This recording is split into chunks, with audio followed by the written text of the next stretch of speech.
أعوذ بالله من الشيطان الرجيم.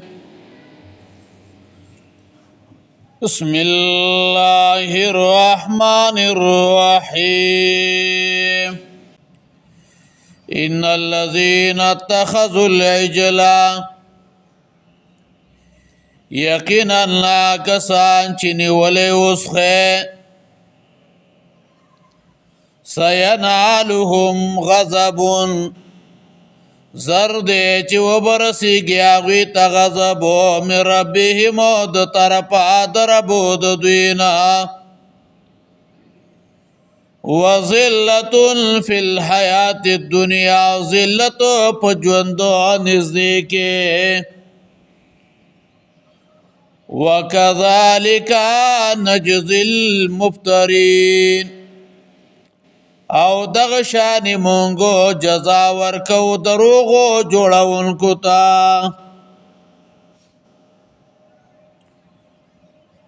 پدې کې د هغه بنی اسرائیل حال دی چې شرک هغه کړی دی او توبه نه د وستلې بلکې منافقت کړی دی.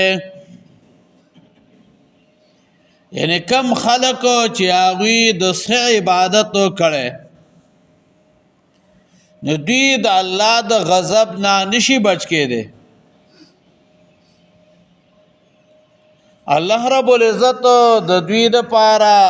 توبه دا مقرر کړه چې موحدین هغه به راولګېږي او چا چې د سخی عبادت کړي دی نو هغه به قتل کړي. په سورت بقره کې مونږه په دې باندې تفصیل او وضاحت کړی و چې کله دوی تورې راواغستلې او چا چې د سخی عبادت کړی و او هغه وجله نو بس د دوی توبه قبول شوه. او مونږ په حواله د شیخ القرآن د پنځپیر نور الله مرقده داغه په حواله باندې مونږ ویلو چې هغه دا وی سورۃ بقره کې وی فتاب علیکم الله پتا سو باندې مهرباني وکړه یعنی توبه د الله قبول کړه. نو چې یو سړی مړ کې نو دا داغه د پاره بیا قبولیت د توبې څه نو کله چې دوی موحدین راولګېدو او چا چې د سخی عبادت کړو هغه په ستور راواغستله نو بس توبې څه شو هغه قبول شو وجلی نو. او سورۃ بقره کې مونږ په دې باندې تفصیل او وضاحت هغه کړو. ان الذين اتخذوا العجل یقینا کسان چې نیولې وسخه اتخذوا العجل علماوی د دې سره دا خبره مراد ده ولم يتوبوا او توبه نه دا وستلې دسته عبادت کله ده او توبه نه ده استلې. او بیا علماوی په دې کې هغه اولادو د بنی اسرائیل داخل دي چې په دې عمل باندې راضي دي. سینالهم غضب من ربهم زرد چې وبرسیږي هغوی ته غضب د طرفه د ربو د دوی نه سینالهم غضب من ربهم د الله غضب داره چې بنده ته د تکلیف او د رسولو او د سزا ورکولو اراده وکړي په دنیا او په آخرت کې. په دنیا کې هم او په آخرت کې هم وذلت فی الحیات الدنیا او ذلت په ژوند نږدې کې د ذلت معنا علماوی دلته کې دا ده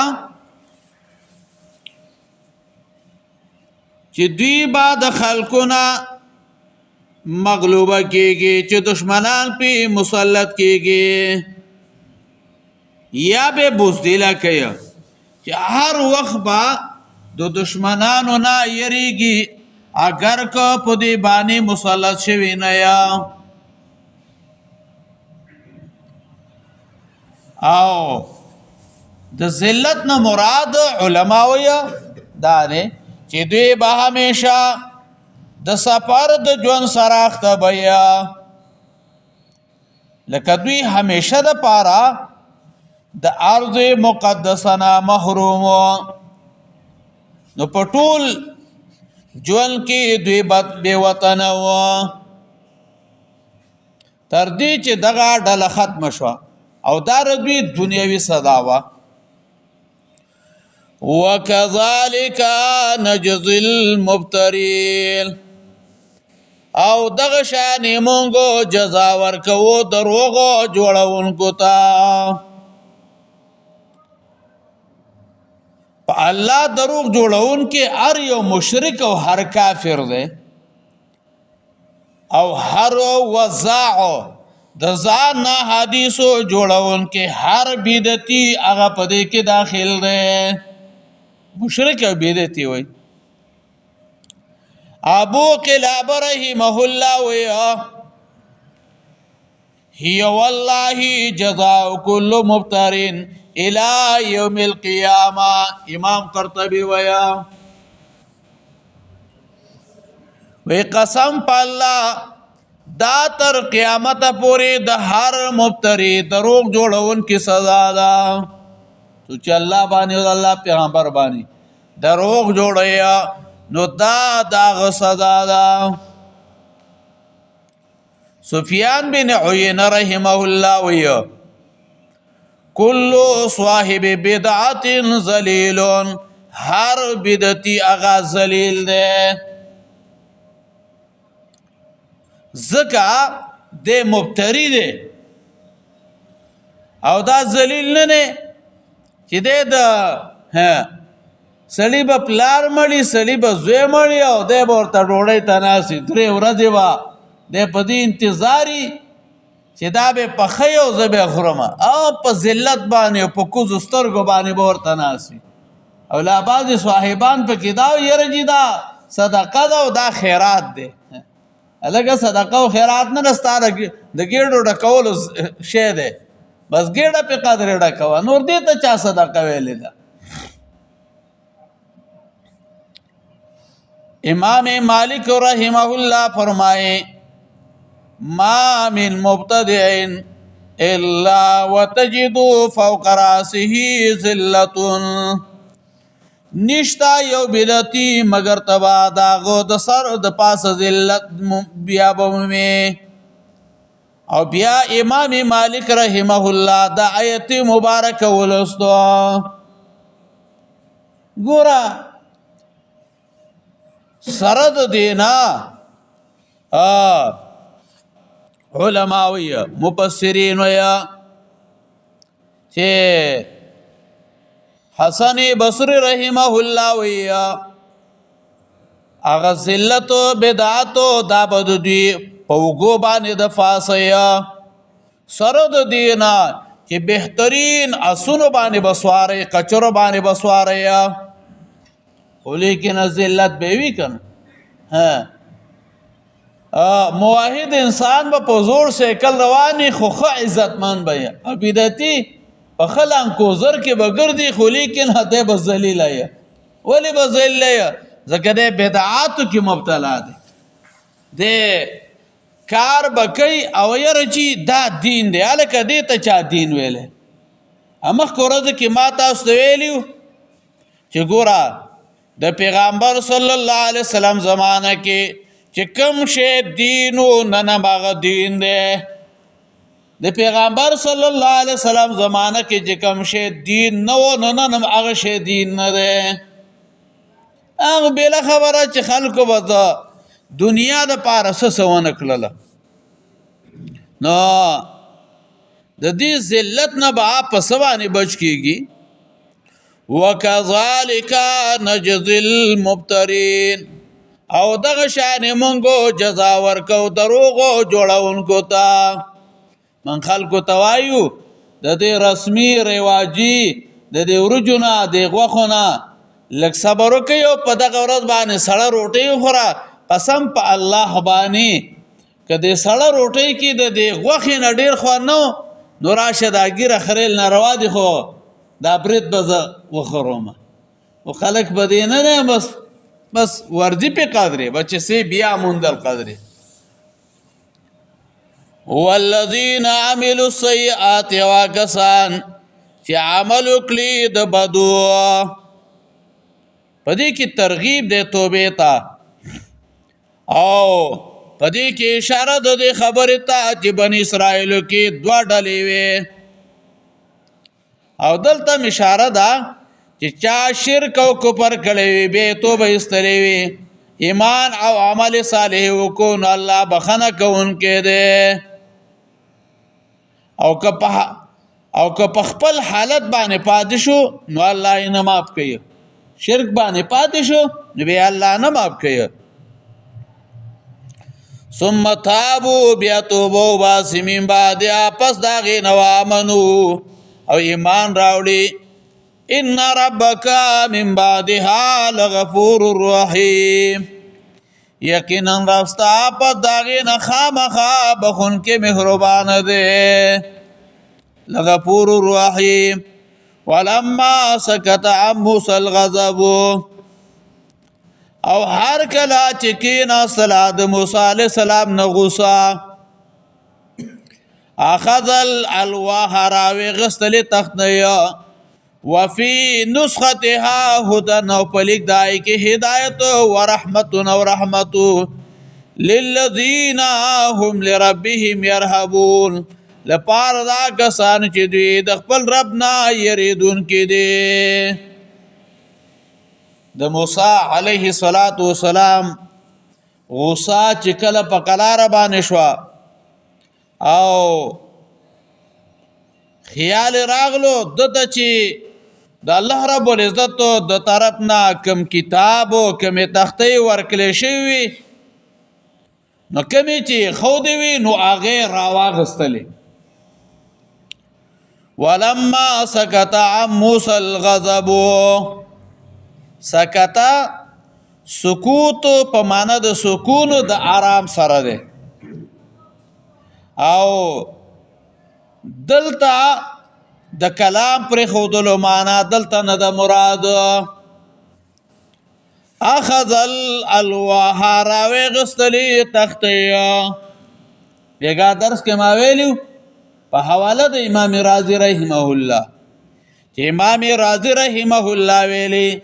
چې دا تختیو هغه ماته شوی نه وي